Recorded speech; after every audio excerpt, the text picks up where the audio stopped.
validation, now I validate myself. Building inner strength, putting doubt up on the shelf. No more unnecessary drama, no more wasted time.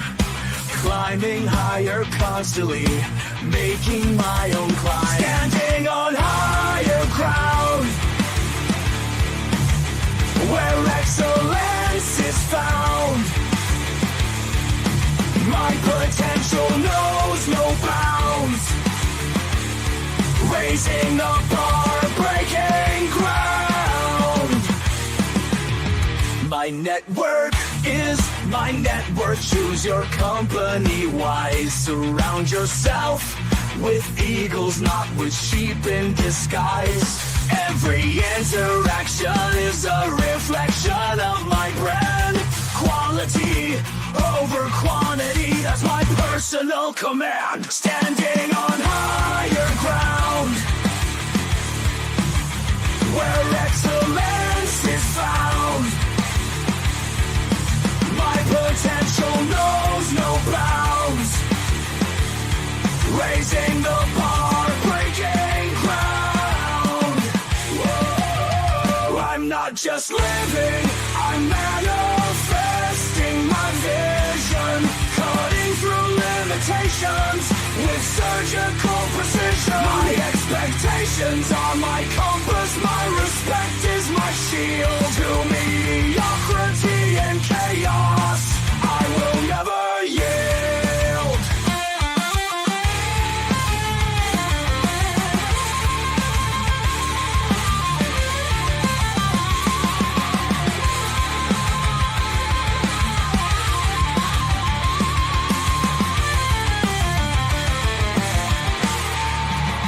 I'm not just living, I'm manifesting my vision.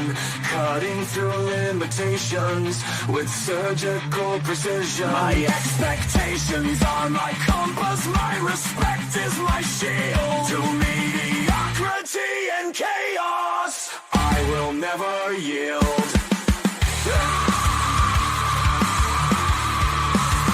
Standing on higher ground, where excellence is found. My potential knows no bounds. Raising the bar, breaking ground.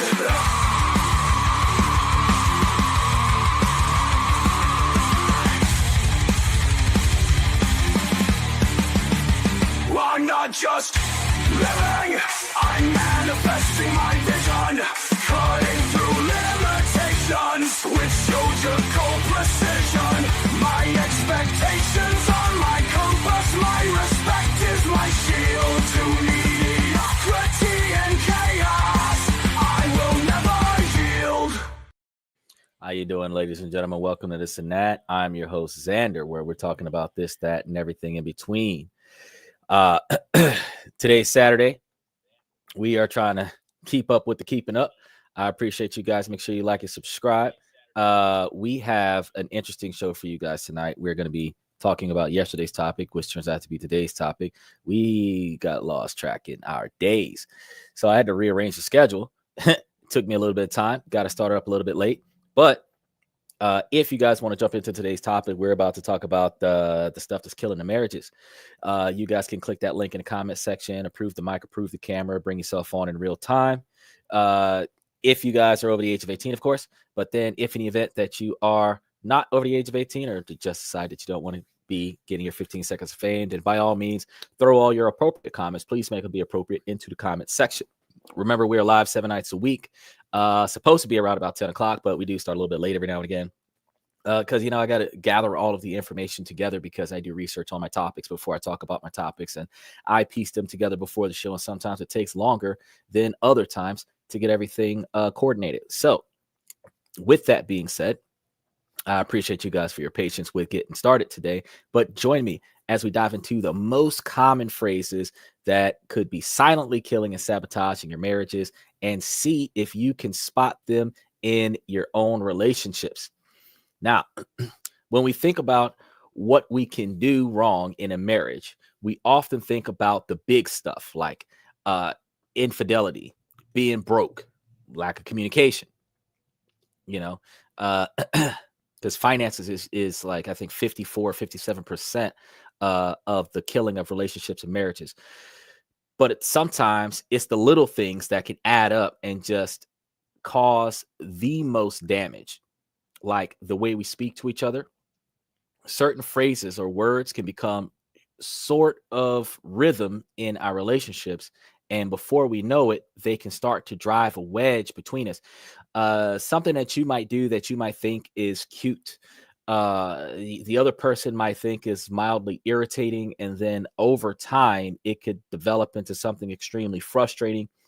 And because you like to do it, they may not say anything about it, but that doesn't mean that they like you doing it.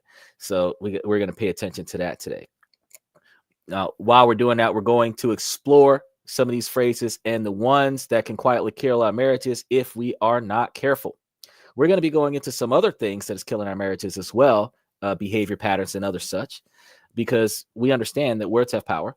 And when we use them carelessly, we can create misunderstandings and conflicts that can be really difficult to overcome. So think about it.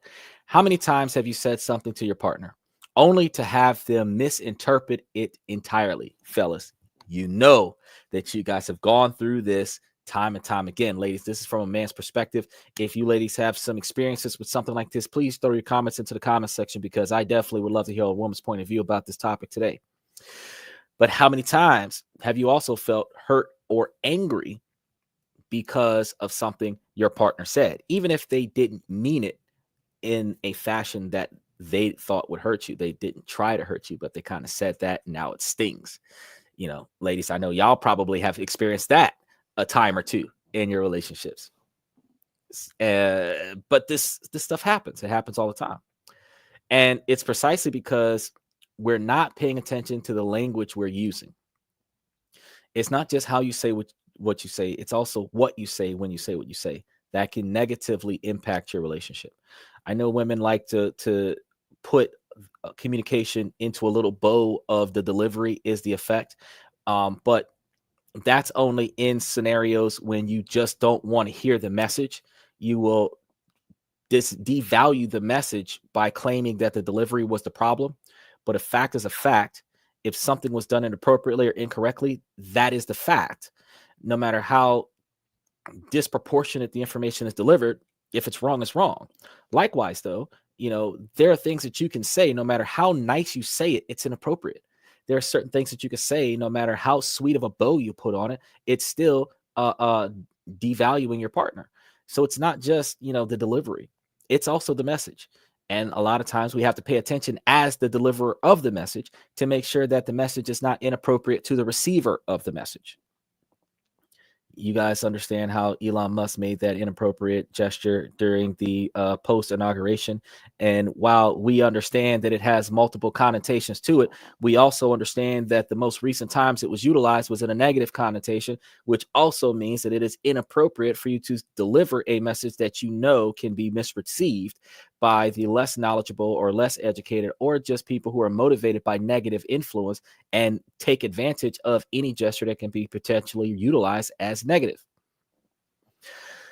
And we also have to remember, the thing is, we often think we're communicating effectively, but really we're just assuming our partner understands what we mean. A lot of times we have individuals, like I had a student of mine that used to talk to me all the time in the most broken English and say, you know what I mean? You know what I mean? No, I don't know what you mean. I have no idea what you mean. Because you threw out like 7 different words that resembled 7 different sentences, and I'm supposed to piece all 7 of those words together to make one paragraph. No, I don't know what you mean. And likewise, in relationships, communication could be the same thing. A lot of women expect men to understand that her body language means a whole statement, and that's not the case. She knows what she's thinking, but he doesn't know what she's thinking. Similar fashion, you know, a man is not going to be able to expect a woman to do what he wants her to do if he doesn't declare it.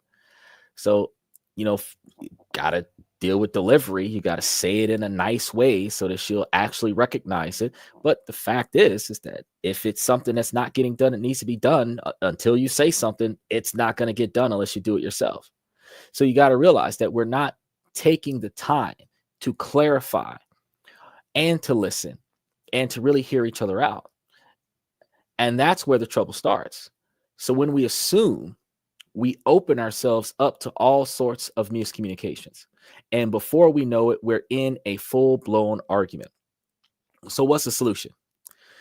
It's not to stop talking together, although let's be real, sometimes that might feel like the easiest option. No, the solution is to become more mindful of the language we're using, to think before we speak, and to really listen to our partner's response. It's not always easy, but it's worth it if it means strengthening our relationship. There are certain phrases that are like relationship landmines. They might seem harmless on the surface, but trust me, they can cause the most severe damage. Let me give you some examples. If you start your statement with you, more often than not, the person that is receiving that will experience as if you're attacking them. More effectively, we, implying that we're on the same side. You get less pushback. But when you start with you always or you never statements, these are examples that can lead to feeling blamed or cause an individual to become defensive. Saying I'm fine when you're not fine can create a sense of distance and isolation. And then there are the classic put downs, like you are so stupid, you are so selfish. Those ones are particularly toxic, and they can really erode the trust and intimacy in a relationship. I'm going to be real with you. Ladies, you should never, fellas, you too, never tell your partner that they're stupid, even if they're dumber than a box of rocks. You never tell them that you know that she's selfish if she's selfish. You were dating a selfish person when you started. Identifying that now, pointless. You decided that you were dating a selfish person. You should not have to bring that up ever. It's a lot like dating a murderer. You don't bring that up ever. So recognize if they're not considerate of your needs, you just have to make sure that your needs are put up on a more brighter billboard so that they can recognize it.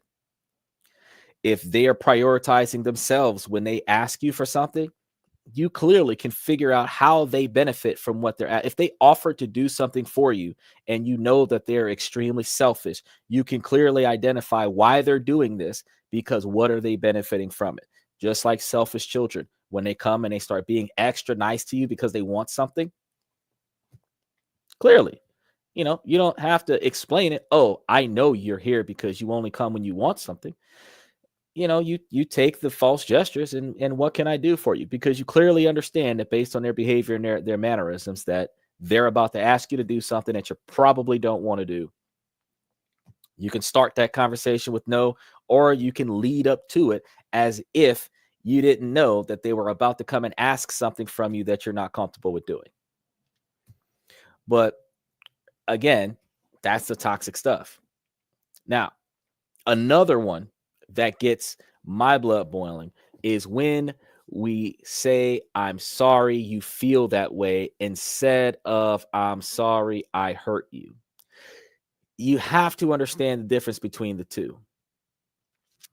When you tell me I'm sorry you feel that way, you don't care how your actions or decisions affect me. The same way, if I was to say, if you told me that somebody in your family just passed, how would you feel if my response to that is uncaring? I can't even think of a not nice way to say, well, clearly my condolences would be the response. I do feel like when somebody passes away and they mention to you that there's a relative in their family that has passed that you didn't know about, apologizing for not knowing is a very insensitive thing to do, in my personal opinion. I know a lot of people are going to disagree with that, but I mean, you're not sorry. You might be sorry that you mentioned something that hurt their feelings, but again, I'm sorry I hurt you, or I'm sorry what I just said hurt you, is the more direct approach, as opposed to, oh, your family member is dead. I'm sorry they're dead. I'm sorry I didn't know they were dead. So when you're making those types of statements, it's almost like, oh, had I known, then it would have been okay. Like throwing it up. But you got to be honest. Like, I said something, it hurt your feelings. I'm sorry that hurt you. I'm sorry I hurt you. You understand that you have to take accountability for what you're saying. So do you see the difference? One is about acknowledging someone's feelings, while the other is about apologizing for our own actions. You don't just recognize the fact that they feel bad. You recognize how your actions and behavior contributed to them feeling bad. That is the difference between genuine empathy and a false sense of recognition. So when we say, I'm sorry you feel that way, we're basically saying it's your problem, not mine. But when we say, I'm sorry I hurt you, we're taking ownership of our actions. And that's where the healing can begin. So dismissing or minimizing your partner's feelings instead of acknowledging and understanding them can take your partner's feelings to be felt unheard or non-important in those engagements and in those discussions. And instead of expressing your needs, you attack your partner's character or personality. That's another issue. For example, saying you never help around the house rather than I'm feeling overwhelmed when the house is messy. Using you statements is starting sentences with an accusatory you phrase, and it's always a hard you. There's no hard way to say we need to get this done. But you is always a hard you. That's just how it comes out in the English language. And the fact is that it's always perceived more harshly than we. You is perceived more harshly than I, which also means that if you as the individual are feeling overwhelmed with something, it is easier to get aid in this by saying, I need help, or I am overwhelmed, or this is too much for me, and I could use some assistance with this. You're not asking them to help. You're letting them know that help is needed, which also does not burden them to help you, but it does open the door, the gateway for them to volunteer to participate in assisting you. By stating in multiple scenarios that this is too much for me to accomplish, that I am doing too many things at one time, that I need help. That gives the other person the opportunity to try to help you, as opposed to saying you never do anything, you never help me, you always leave me holding the bag by myself. The difference between the two is one is opening and friendly, and the other one is attacking. And you're not going to get the same results. You're not going to get the same positive results, because this can put your partner in a defensive position and escalate conflict. You know that there's going to be some tit for tat there. There's going to be some sandbagging where people are going to bring up old stuff, and they're going to be trying to throw stuff in your face, like that one time that you couldn't do something. Just because they're not doing something now, they'll throw something up in your face that happened many moons ago that you couldn't do, that it was outside of your control, and make it seem like you're just as bad as a person by shifting the blame and the spotlight from themselves to you to prevent themselves from having to take accountability for their failures and their mistakes. Responding to your partner's concerns by counterattacking or playing the victim prevents real issues from being addressed and creates a cycle of negativity. Constantly criticizing your spouse or becoming defensive when receiving feedback erodes trust and intimacy in the relationship. So withdrawing from interactions, shutting down, or tuning out during important conversations is identified as a form of stonewalling. Shutting down and pulling away from important conversations instead of addressing issues honestly leaves your partner feeling abandoned and unheard. This behavior can leave problems unresolved and create distance between partners. Silently expecting your partner to know what you need without expressing it clearly. This can lead to unmet expectations, frustration, and resentment. And ladies, when you are unsatisfied or frustrated and resenting your partner, you tend to retaliate so that your partner can feel the way you feel. Instead of you explaining it to them, you will do things to them or deprive them of things so that they could feel as bad as you think you feel, instead of you expressing to them how bad you think you feel, so that they can not only recognize what you need them to do, but they can also acknowledge your feelings and then not allow that to happen again. You kind of got to understand that if your partner makes you feel bad by accident, and then you make them feel worse than you on purpose, you're definitely destroying your relationship. Tit for tat does not work. I know a lot of women that says, oh, well, if he cheats, I'm a cheat too. Two wrongs don't make a right. If he cheats and you don't tolerate it, you leave. But if he cheats and you forgive him, let it go. He should be the only cheater in the relationship. Because shoe on the other foot, had you cheated, you would expect him to let it go. You would expect him to stay in a relationship. You would expect him to work it out with you. And since that is the expectation on the table with those women that cheat, those same women that cheat, when they get cheated on, should have the same mentality of let it ride, work it out with them. Don't leave the relationship. Improve the quality of the relationship to reduce the desire to cheat. So I'm not saying any one gender is more entitled to misbehavior than another. What I'm saying is that you can only hold your partner to do what you would do in that exact same situation, regardless of whether or not it's taking the action or responding to the action. How you would expect your partner to respond to this situation had you done this is how you should be responding to the situation because they did this. That is the egalitarian that feminism doesn't pay attention to. Treating your partner with disrespect, mockery, or desertion. This is considered the most destructive communication pattern in relationships. One of the reasons why relationships are lasting about 1 year, 5 months, and 6 days. Dismissing or minimizing your partner's feelings, which can make them feel unimportant and misunderstood, is going to completely devalue your partner in a relationship and erode the relationship to an area where if your partner doesn't leave, your partner will definitely start cheating at some point. Now, here are some more actions and decisions, and these are specifically made by women that can potentially damage or destroy the marriage. So, ladies, as I go down this list, if men have done this to you in the past, by all means, dive in and give me some examples of that.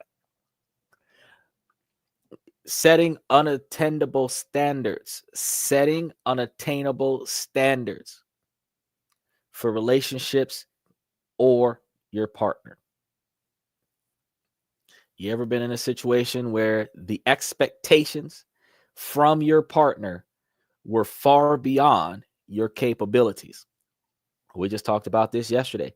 You guys have to make sure that since you know what your partner is willing to do versus what your partner is capable of doing, that your expectations of your partner should be in between. The bottom line is what they're willing to do, and the top line is what they're capable of doing. Because if they're willing to do it and they're not capable, it's not going to get done. And if they're capable of doing it and not willing, it's still not going to get done. So the realm of your expectations is based on what they will do versus what they can do. Nothing above that, and you deserve nothing below that. So you expect nothing above that, and you deserve nothing below that. Meaning that the least that they're going to give you is what they're willing to give you, and the most you can expect from them is what they're capable of. but never expecting them to overachieve their normal day-to-day capabilities. Because if you do that, you are more increasing the likelihood of disappointment in the outcome of your expectations. Failing to maintain personal appearance and hygiene. I understand that, ladies, y'all have this ability to make yourselves look overly attractive, drawing sexual desire. I know y'all think that y'all look cute, but you looked cute without all the makeup and false hair and waist trainers and butt lifters and boob lifters and thigh compressors and all this other stuff that y'all have to do to give the perception that you are attractive. When you fail to maintain that, which I have identified as upkeep, when you fail to maintain that, that is what attracted the man. When you fail to maintain that, he loses his attraction, because the way you look when he met you is not the way you look now. Not because you got old, not because you're full of wrinkles now, because you're too tired to get yourself to look the way you look when y'all first started dating. So if you were more natural, if you were less artificial, instead of wearing those 6 feet stilettos all the time where you have to take those stilettos off and now you're walking barefoot because your feet hurt and you're even shorter than you once was. If he was attracted to your height when you were wearing high heels and you're not wearing high heels anymore, that makes a huge difference.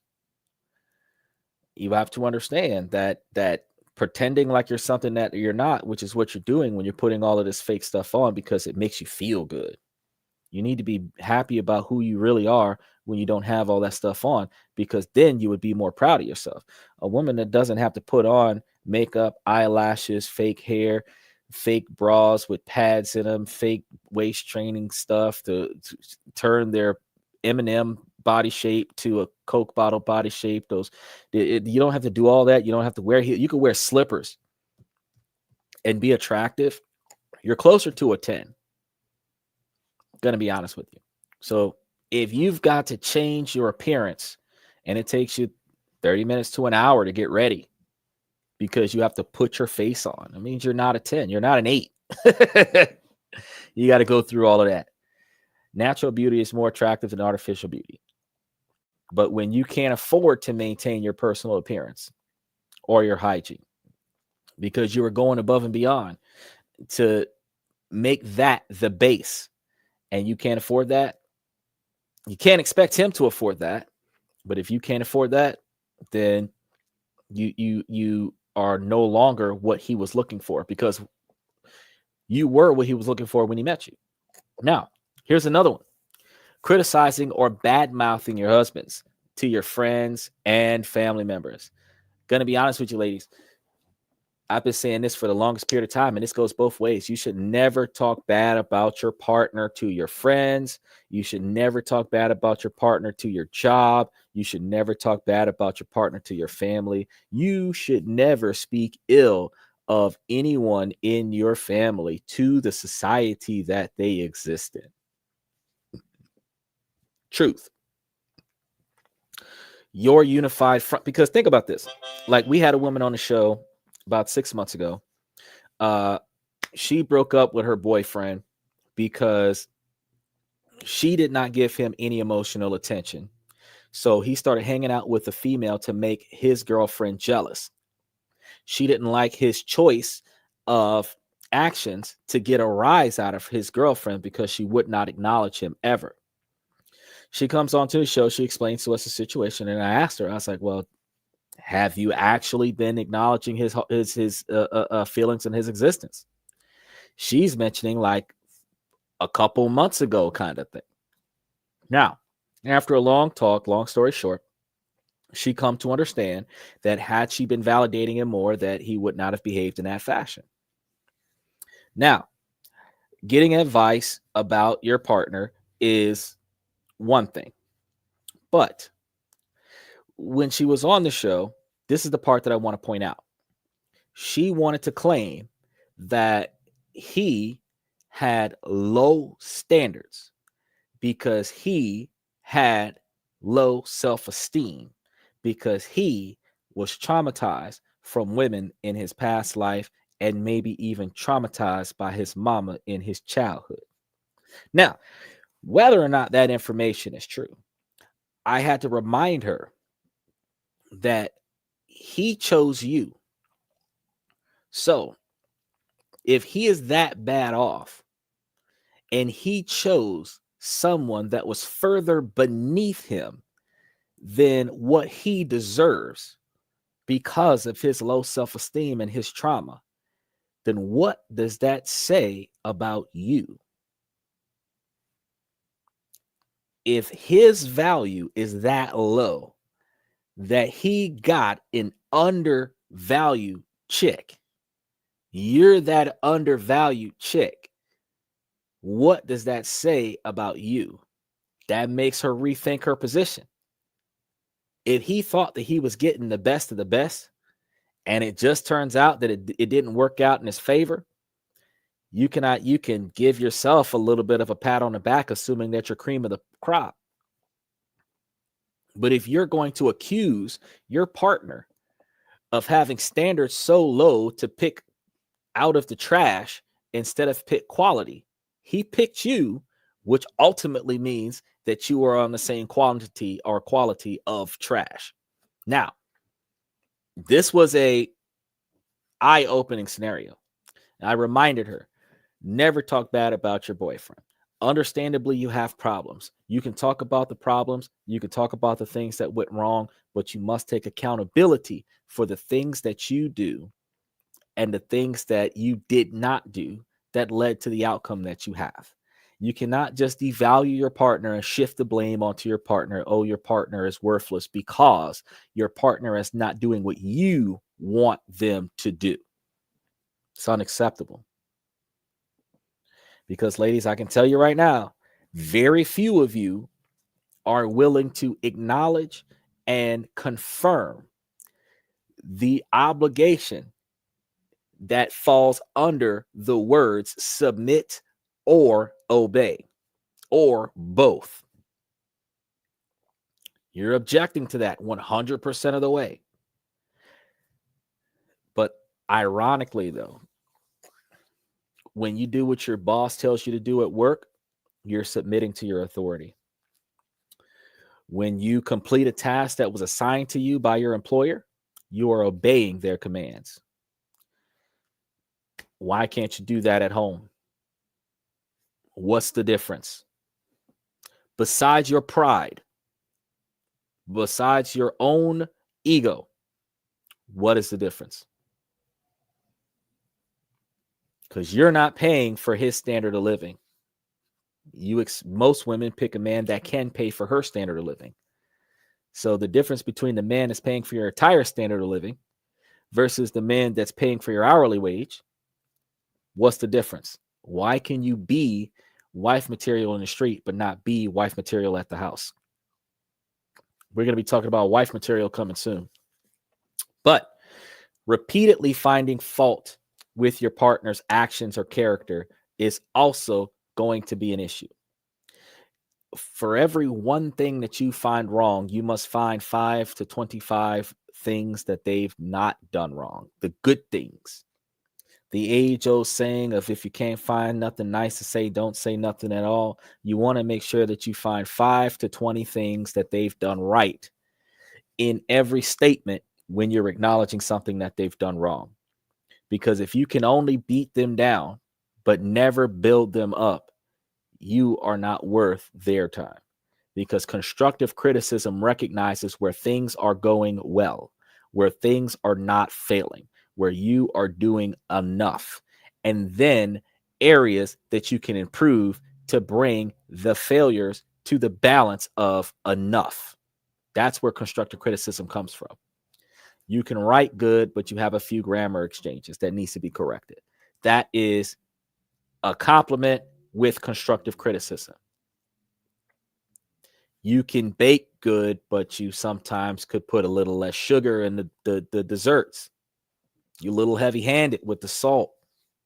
The food tastes fantastic, but could use a little less salt, use a little less seasoning. Or vice versa. The food is too bland. It has literally no flavor, but it's great food. The texture is good. The temperature is good. The plate presentation is on point. It is just the lack of flavoring that could improve. You can still find 3, 5, 10, 20 good things about this one scenario where one thing needs to improve to make this entire situation great.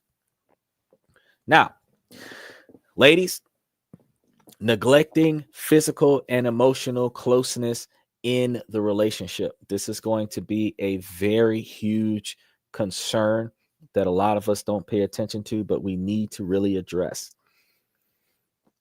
I understand that hovering in a man's zone is enough for some people, but guys need hugs.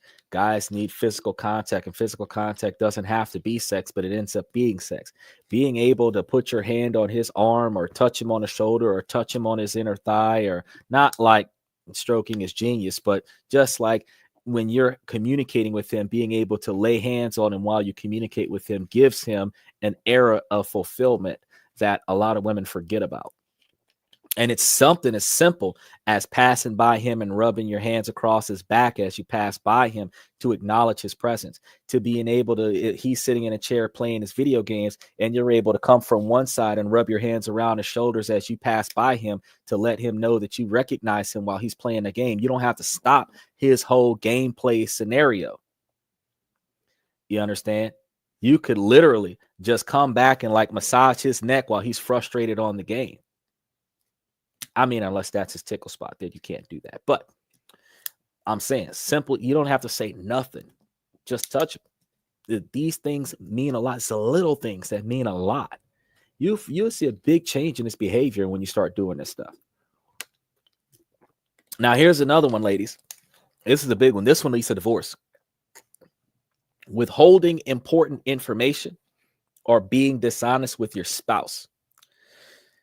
Y'all have a way of saying it's none of your business and you ain't my daddy and you can't tell me what to do, and deflection, but you demand 100% transparency.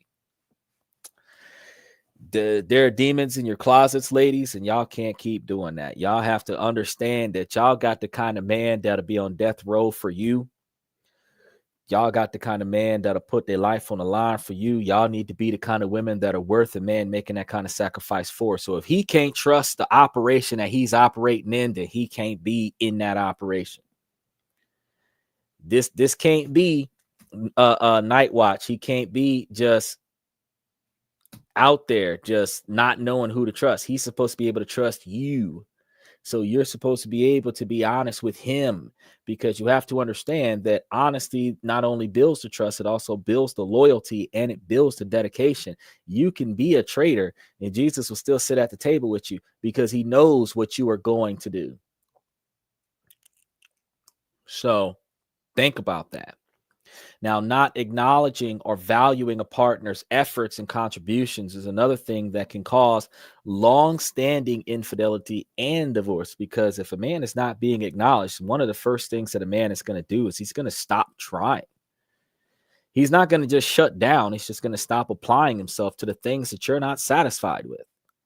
Because if I'm going to do it and get fussed at the same way that I would get fussed at if I didn't do it, then I might as well not do it and just listen to the fussing. It's less work. Go into my man cave. Don't have to listen to the fussing at all. Less acknowledgement. But that also ends up causing a huge rift in the relationship. Now, check this out, ladies. Men are filing for divorce for several key reasons, including their wives are undermining their husbands' sense of masculinity, autonomy, or value through public criticism, humiliation, or constant belittling. So y'all are losing husbands because y'all are not showing them value, respecting their masculinity and their autonomy. And for some reason, I don't understand, when did this start being a trend? When did this start being tradition with feminist women, that public behavior is a thing.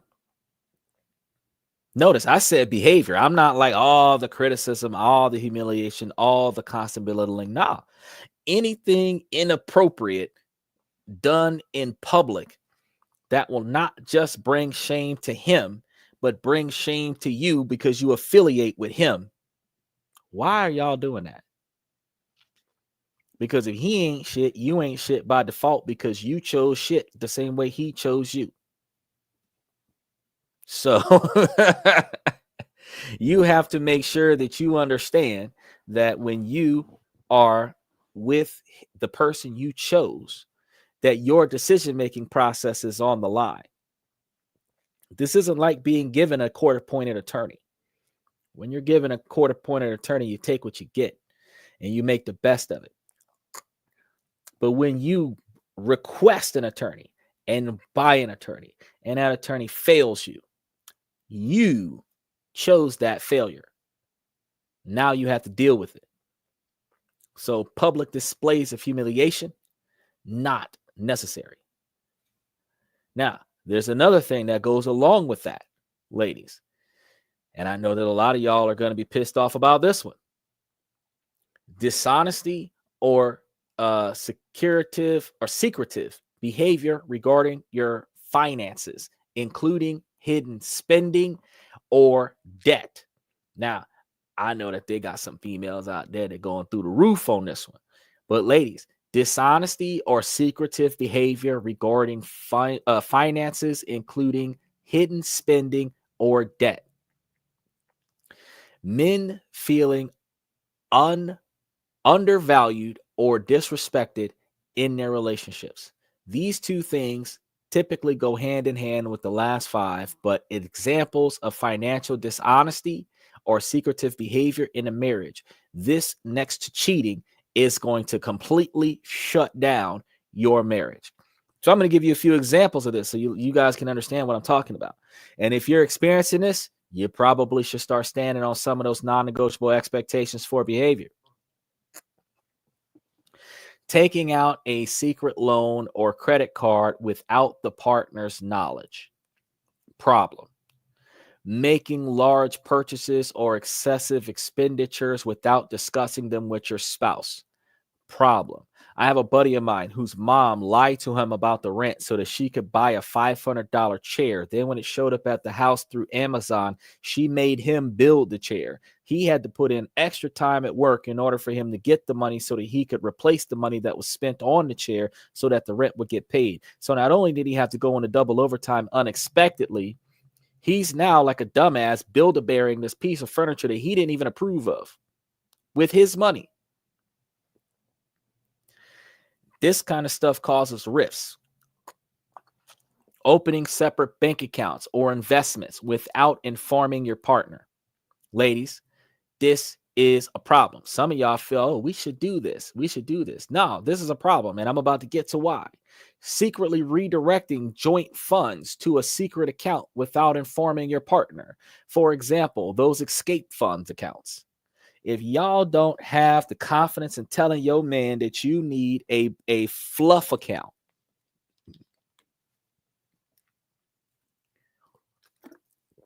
y'all don't need to be dating. But let me tell you something real quick, though, because I was over there looking at all the stocks as they've been changing since the California fires. I've found like 5 REITs right now that are all ranging in the 11 to 18% range. And all of them are under $15 a share, that you could select these with monthly dividend distributions and be able to turn out a pretty decent quantity of profits off of investments. Now, I mentioned that before I say this. Why get into a relationship with a man and then siphon filter money out of the bank for an escape fund, instead of convincing him to create a trust where both of you have individual beneficiary accounts? Meaning, create the trust, put all of the assets into the trust, put all of the investment money into the trust, and then have you and your personal savings account as one beneficiary, and have him and his personal bank account as another beneficiary, and then have the kids and their personal bank account as another beneficiary when they reach of age to start receiving trust money. The difference is you don't got to steal money from your boyfriend or your husband so that you can have money to leave this relationship when you are satisfied with the amount of money you've gathered and equally unsatisfied with the relationship. Instead, you could be putting all of your extra money into that trust so that the trust can invest that money, so that the investment money from that trust can go directly into accounts where one of them you control, which gives you the freedom to pay for whatever the hell you want to pay for, because that's what's left over after all the bills are paid. Which means frivolous spending can happen there. Runaway from home money can happen there. Family vacations can happen there. All of that. The divorce, nothing. You get nothing from the divorce. Why? Because when you walk away from the divorce, you're still a beneficiary of the trust. If it's written in the contract that upon termination of the marriage, that you maintain your position as a beneficiary of the trust under the condition that you take no other assets from the husband, the value of your position of getting a constant paycheck from this trust is probably going to be far more satisfactory than trying to break his bank and take the house and take the car and liquidate the trust and all this other stuff. Because the trust is a separate entity. So you can't really shut down that.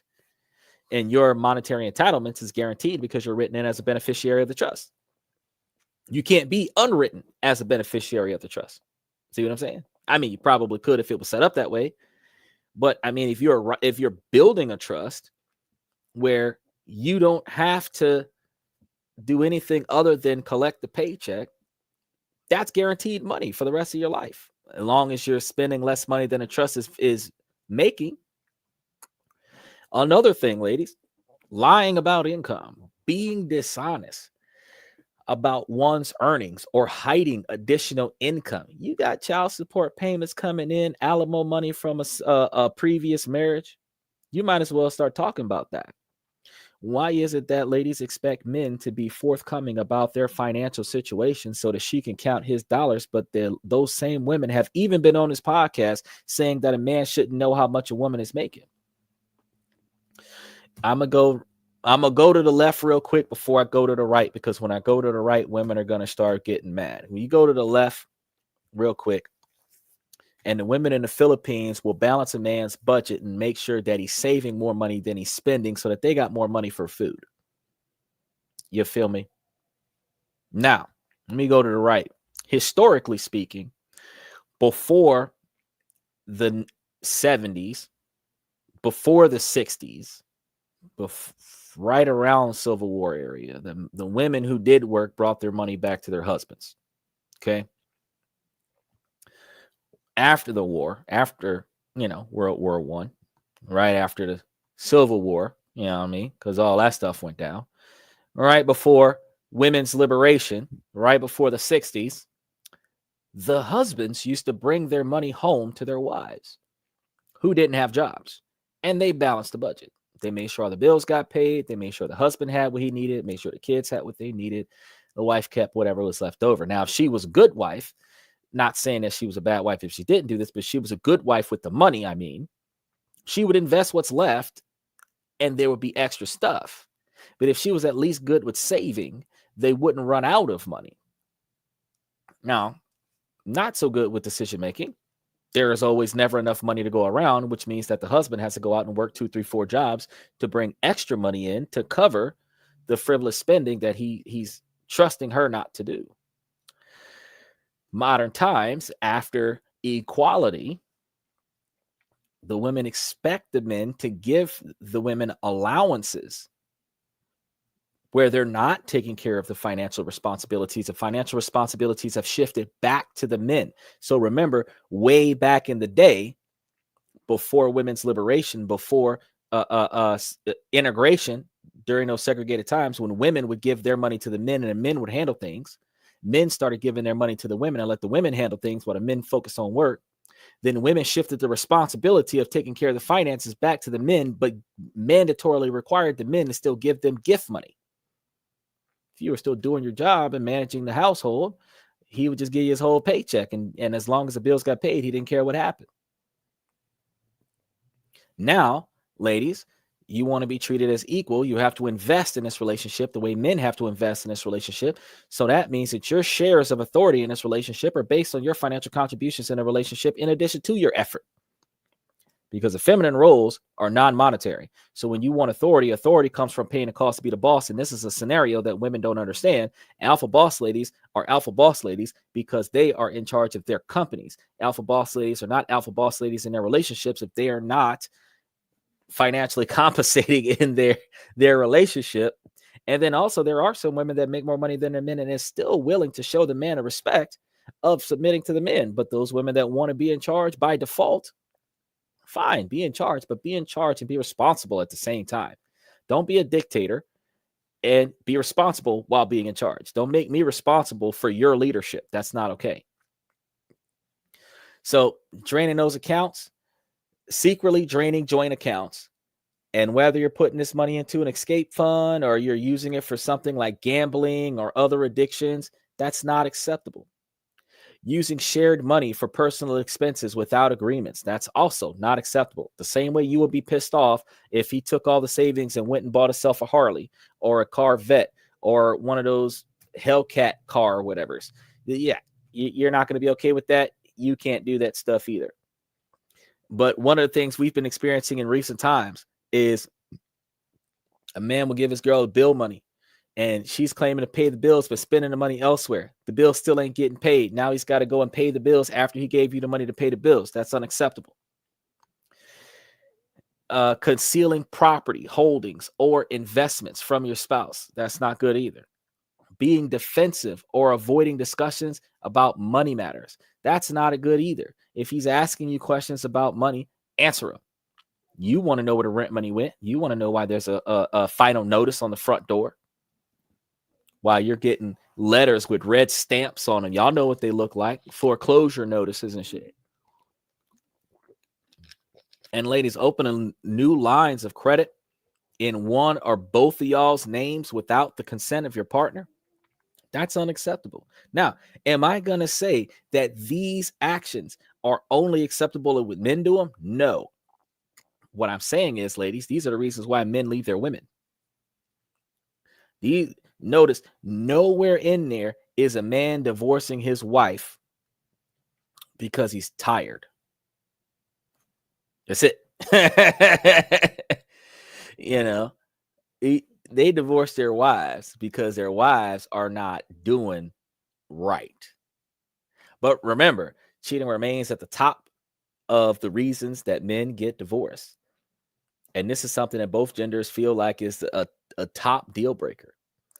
We have to remember that there are differences in sexual needs or lack of intimacy, like that couple I was telling you guys about earlier.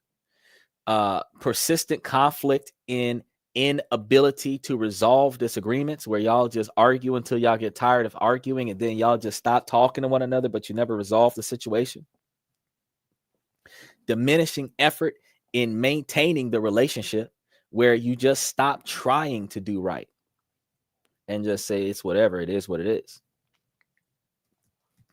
Issues with drugs and alcohol are affecting the marriage. People with habits, whether you smoke too much weed or drink too many booze, those girls that get drunk at the bar, it's okay to have a couple, to have a few even. But if you are upside down being carried out by your homies, that's too much. If you passing out and waking up in a new location, that's too much. If you taking a nap in a public place, that is too much. And if this happens every time you drink, that is too much. I'm also going to go on a limb here and say, ladies, dancing on a bar, that is too much. Funneling beer through a giant dildo, that is inappropriate and too much. Y'all got to behave. Now, unequal distributions of responsibilities or decision-making power has been a deal breaker in marriages and is causing men to walk away from them. And the reason being is because women want to have more control over the situation, but they don't want to have more responsibility in a situation either. Even though women's liberation was the women's fight for more responsibility, women have to understand that right now you're trying to have no responsibility, and this is an issue in a lot of marriages. And the fact is that a man cannot have the financial responsibility, physical responsibilities, and have no say in what's going on. He has to do it all. He has to fund it all, but he has to do what you say do at the same time. That's not going to work. You guys have to be reasonable about your ability to share the authority in your relationship. And it can be a 60-40 or 55-45, but there is still some opportunities where the person who makes the most decisions can look over to the person that makes the least decisions and say, what do you think? We'll do that. Be real, y'all. The lack of shared interest or emotional connections, especially after major life-changing situations like children leaving the home. This is something that also causes shifts, because if there's nothing left in the relationship, and some people stay together for the sake of the kids, once the kids are gone, there's no other reason for us to stay together. So if y'all can't make a reason before the kids go to college, that relationship is dead. So how can we change our communication patterns to foster a healthier marriage? One strategy is to start using I statements instead of you statements. This helps us take ownership of our feelings and actions rather than placing blame on our partners. It's about being right. It's not about being right, y'all. It's definitely not about being right. It's about being honest with ourselves and with each other. Another strategy is to practice active listening. That means really paying attention to what our partner is saying and responding in a way that shows we understand and care. Taking responsibility for your part in conflict, taking full responsibility for the actions and decisions that you did, for the behavior patterns that you perform, for the lack of action that you failed to do. First person accountability on what your involvement in this conflict, your involvement in this situation going south, taking full responsibility of that, and then show empathy and validate your partner's emotions. Agree to take verbal breaks if discussions become too heated, but commit to addressing the issue at a later time.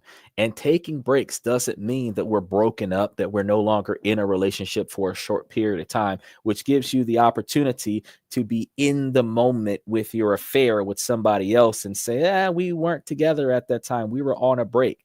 No. If you are committed to this relationship, you do not break after you die. So before you die, you do not break. You are either in a relationship or you will move on from this relationship. You do not hit the pause button in this relationship, go have affairs, and then come back to the relationship. It's unacceptable. These things lead to divorces. Now, here are some other key insights that we can use to stop using words as a way to win an argument. When we're in conflict, it's easy to get caught up in the heat of the moment and start saying things we don't mean just to get the upper hand.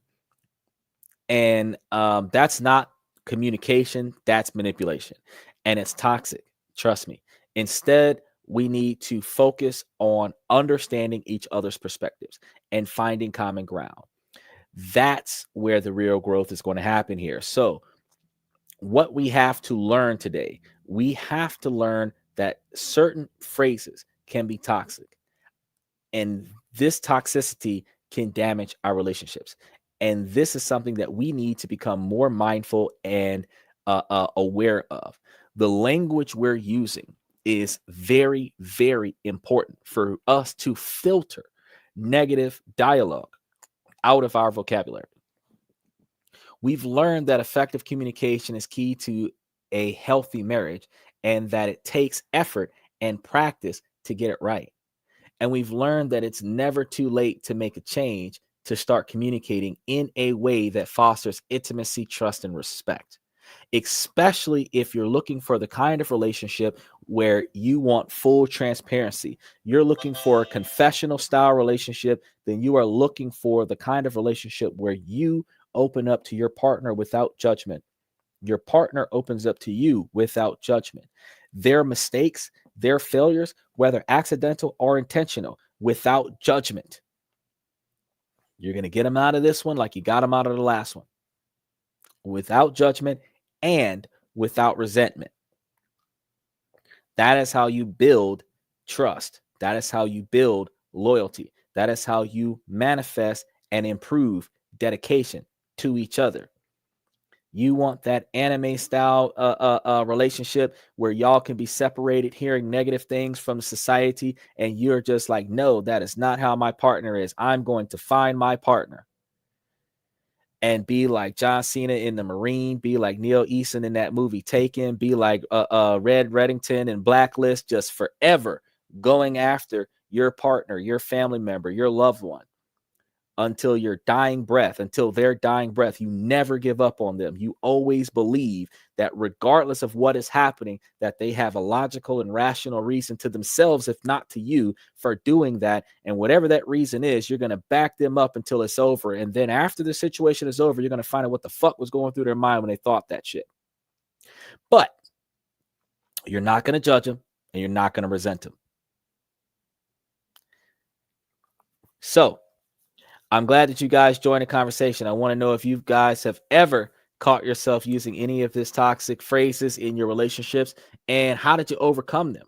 I want you guys to share your experiences if you've ever experienced these types of negative situations in your relationships, and what did you do to overcome that?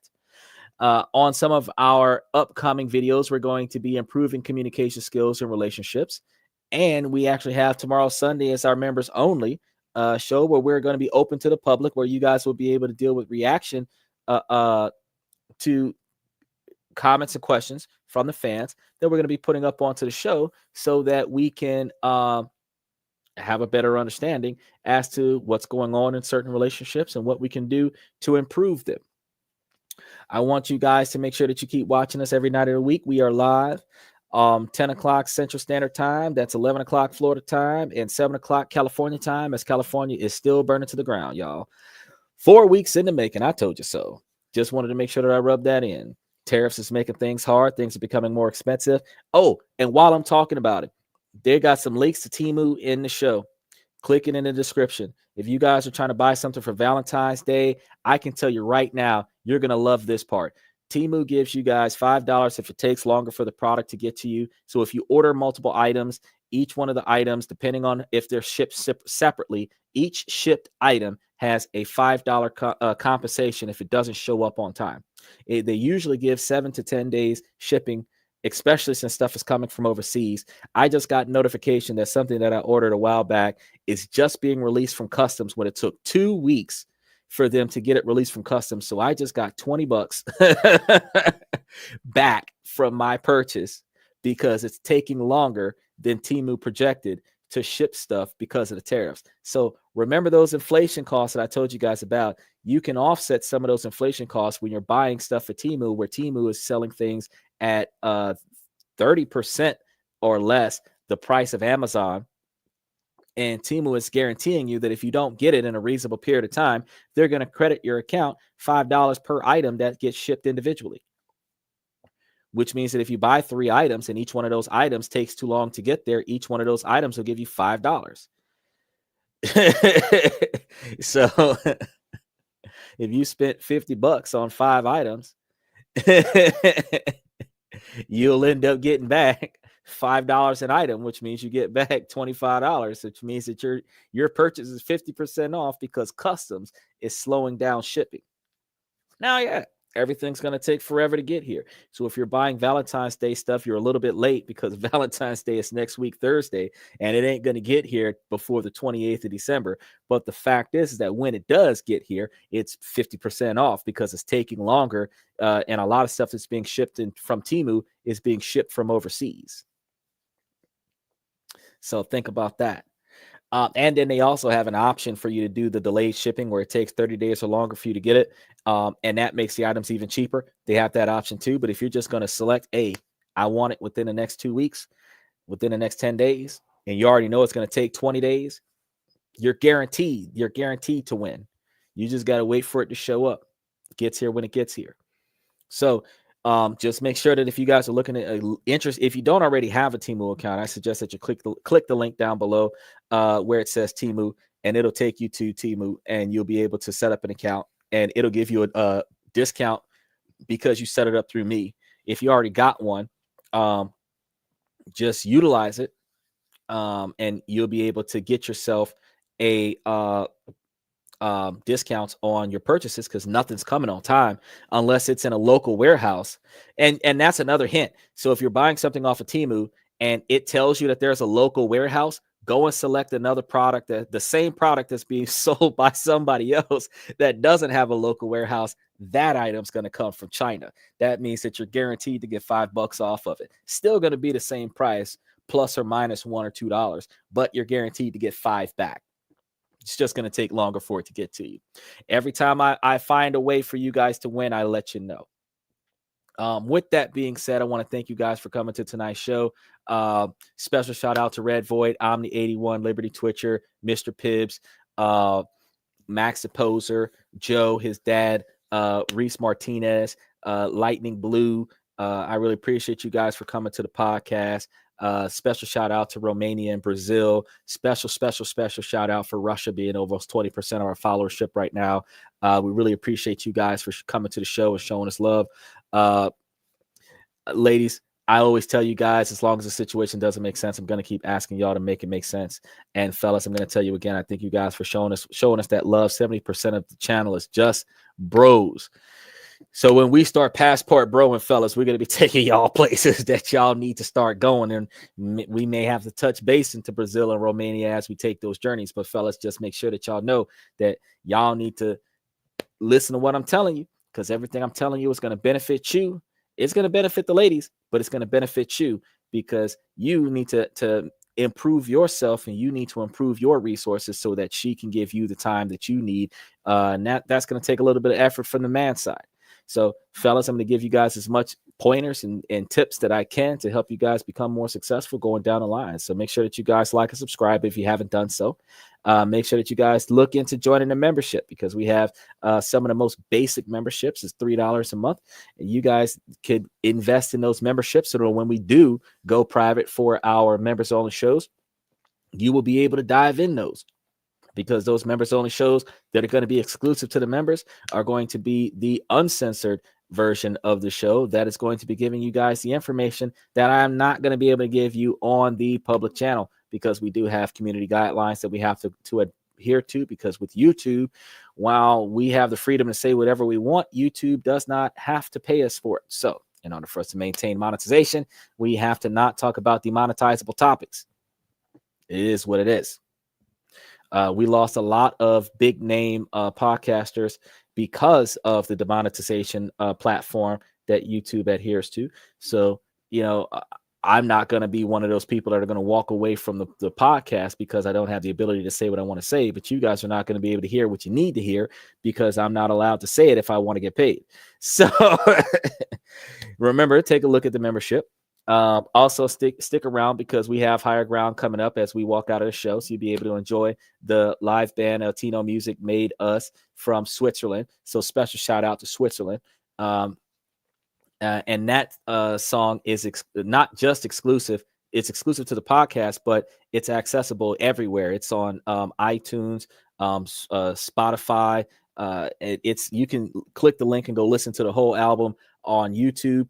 And because we have at least 3 different cover songs, but we also have 2 more songs in addition to that, non-negotiables and Higher Expectations. You can go and take a listen to those. I jam out to them all the time, in addition to listening to it every night before and after the show. So I encourage you guys to go out and take a listen to that as well. And then somebody jump on the podcast. Let me know what you think about it. In the meantime, I'm going to go ahead and roll out because I got a lot of things I got to stack up between now and tomorrow. I got a couple of contracts that I got to deal with from, actually, I think one of my clients right now is in Spain. That's my next client. Over the next 5 hours, I got 2 hours with one of my clients in Spain. So I got to go and take care of some business because, the podcast isn't cheap. I got to pay for the podcast. And speaking of that, always, if you like the content that I'm giving you guys, you can always throw some special thanks and special emojis and special gifts into the podcast, because while YouTube typically takes half of it, the fact is some of the stuff that I do get from you guys' contributions to the podcast aids me in improving the quality of the podcast. With that being said, thank you guys for coming to This and That. Remember, you can always rewatch the show from the beginning and catch everything that you missed.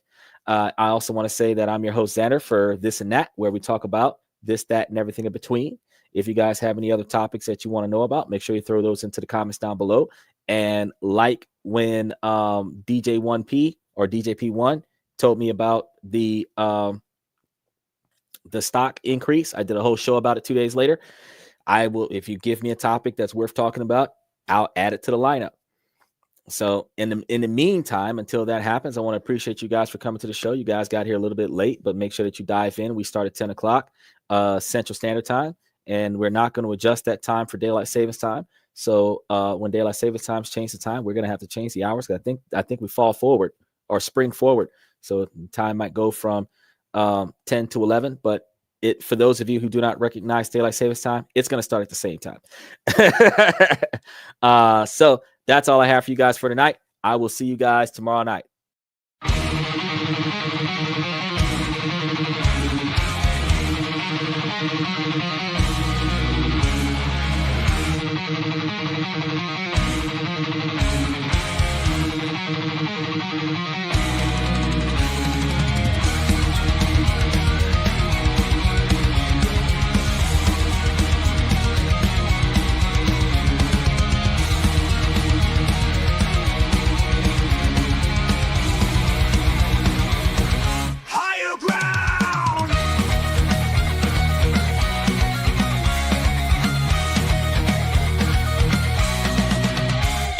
Chase validation, now I validate myself.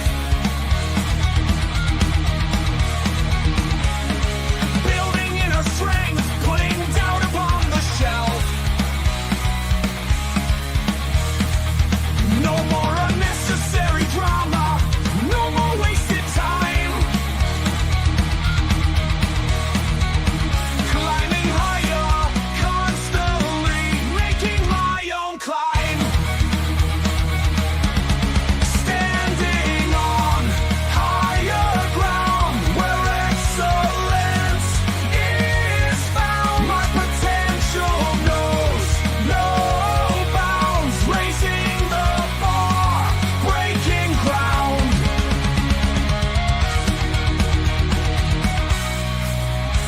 My network is my net worth. Choose your company wise. Surround yourself with eagles, not with sheep in disguise. Every interaction is a reflection of my brand. Quality over quantity, that's my personal command.